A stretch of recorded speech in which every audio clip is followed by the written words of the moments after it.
नमस्कार। आज हम हेल्थ इंश्योरेंस के एक ऐसे पहलू की बात करने वाले हैं जो अक्सर बहुत कंफ्यूज करता है, और वो है प्री एग्जिस्टिंग डिजीजेस, यानी पहले से मौजूद बीमारियां। देखिए, इसे ठीक से समझना बहुत ज़रूरी है, क्योंकि इसी पर यह तय होता है कि इमरजेंसी में क्लेम पास होगा या नहीं। कभी सोचा है कि पॉलिसी तो ले ली, प्रीमियम भी टाइम पे भर रहे हैं, लेकिन जब सबसे ज्यादा जरूरत पड़ी, मतलब किसी मेडिकल इमरजेंसी में, तो क्लेम रिजेक्ट हो गया। ऐसा क्यों होता है? इसका जवाब ना एक छोटी सी बात में छुपा है, जिससे हम अक्सर अनदेखा कर देते हैं। तो आज के इस बातचीत में हम क्या क्या समझने वाले हैं। सबसे पहले देखेंगे कि ये प्री एग्जिस्टिंग डिजीज का जाल आखिर है क्या।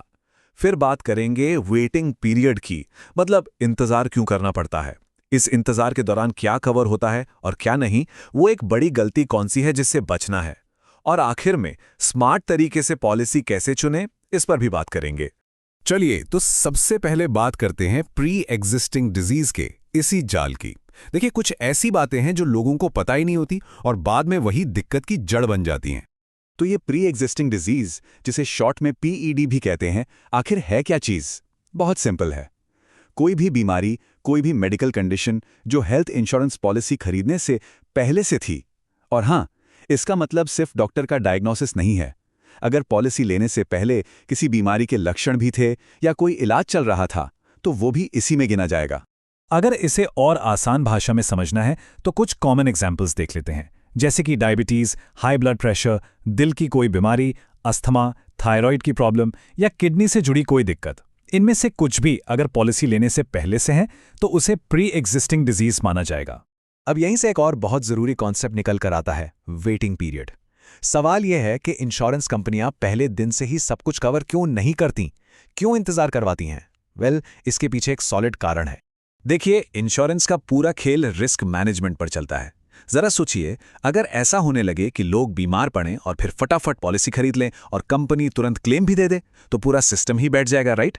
ये तो ऐसा हुआ कि घर में आग लगने के बाद फायर इंश्योरेंस खरीदने गए। तो ये जो वेटिंग पीरियड है ना, ये असल में पूरे सिस्टम को बचाए रखने के लिए है, ताकि वो सबके लिए काम कर सके। तो ये वेटिंग पीरियड कितने तरह के होते हैं? एक तो होता है इनिशियल वेटिंग पीरियड, जो आमतौर पर 30 दिन का होता है। फिर कुछ खास बीमारियों के लिए ये 1 से 2 साल का हो सकता है। और जो सबसे जरूरी है, प्री एग्जिस्टिंग डिसीजेस के लिए ये इंतजार 2 से 3 साल तक का भी हो सकता है। हालांकि अच्छी बात यह है कि नए नियमों की वजह से अब ये पीरियड थोड़ा कम भी होने लगा है। अब आता है सबसे बड़ा कंफ्यूजन कि अगर वेटिंग पीरियड चल ही रहा हो और उसी बीच कोई इमरजेंसी आ जाए, तब क्या होगा? ये एक ऐसा सवाल है जिसमें ज्यादातर लोग गलती कर बैठते हैं। चलिए, इस कंफ्यूजन को दो सिचुएशन से समझते हैं। मान लीजिए इमरजेंसी हुई किसी प्री एग्जिस्टिंग डिजीज की वजह से, जैसे डायबिटीज पहले से थी और उसी की वजह से कोई कॉम्प्लिकेशन हो गया। तो अगर वेटिंग पीरियड पूरा नहीं हुआ है तो क्लेम रिजेक्ट हो जाएगा, सीधी सी बात। लेकिन अगर इमरजेंसी किसी ऐसी चीज की है जिसका पुरानी बीमारी से कोई लेना देना नहीं है, जैसे मान लीजिए अचानक अपेंडिक्स का दर्द उठ गया, तो इसका क्लेम मिल जाएगा, क्योंकि ये एक नई मेडिकल कंडीशन है। बस ये छोटा सा फर्क समझना बहुत जरूरी है। अच्छा, एक और सवाल आता है, एक्सीडेंट्स का क्या? तो यहां एक अच्छी खबर है। ज्यादातर पॉलिसीज में रोड एक्सीडेंट या हड्डी टूटने जैसी इमरजेंसीज को पहले दिन से ही कवर किया जाता है। मतलब इसके लिए 30 दिन का वेटिंग पीरियड भी लागू नहीं होता। तो ठीक है, इंतजार की बात तो हो गई। अब देखते हैं कि जब ये इंतजार खत्म होता है तो क्या होता है, क्योंकि इस धैर्य का फल वाकई में मीठा होता है। पॉलिसी का असली फायदा यहीं से शुरू होता है। जैसे ही वेटिंग पीरियड खत्म होता है, गेम पूरी तरह से बदल जाता है। अब जो प्री एग्जिस्टिंग डिजीज थी वो फुल्ली कवर्ड हो जाती है। मतलब उस बीमारी के लिए भी अगर हॉस्पिटलाइज होना पड़े तो क्लेम मिलेगा। और सिर्फ इतना ही नहीं, उस बीमारी से जुड़ी दूसरी दिक्कतें, जैसे हाई बीपी की वजह से हार्ट प्रॉब्लम, वो भी कवर होने लगती है। अब बात करते हैं उस एक सबसे बड़ी और खतरनाक गलती की जो कुछ लोग कर बैठते हैं और जिसके नतीजे बहुत बुरे हो सकते हैं। और वो गलती है जानकारी छिपाना। होता क्या है कि कुछ लोग सोचते हैं कि अगर अपनी पुरानी बीमारी के बारे में बता दिया तो शायद पॉलिसी नहीं मिलेगी या प्रीमियम ज्यादा लगेगा, तो वो इसे छिपा लेते हैं। लेकिन यकीन मानिए, ये बहुत ही ज्यादा रिस्की काम है। अब कोई सोचेगा कि ये रिस्की क्यों है? क्योंकि देखिए, इंश्योरेंस कंपनियों के पास तरीके होते हैं पता लगाने के। हॉस्पिटल रिकॉर्ड से, पुराने प्रिस्क्रिप्शन से वो सब पता कर सकते हैं। और अगर उन्हें पता चल गया कि जानकारी छिपाई गई है तो क्या होगा? एक तो क्लेम सीधा सीधा रिजेक्ट हो जाएगा, दूसरा पूरी पॉलिसी कैंसिल हो सकती है, और तीसरा हो सकता है कि भविष्य में कोई और कंपनी भी इंश्योरेंस देने से मना कर दे। तो इतनी सब बातें जानने के बाद सवाल यह है कि स्मार्ट तरीके से पॉलिसी कैसे खरीदें? खुद को सुरक्षित रखने के लिए क्या करें?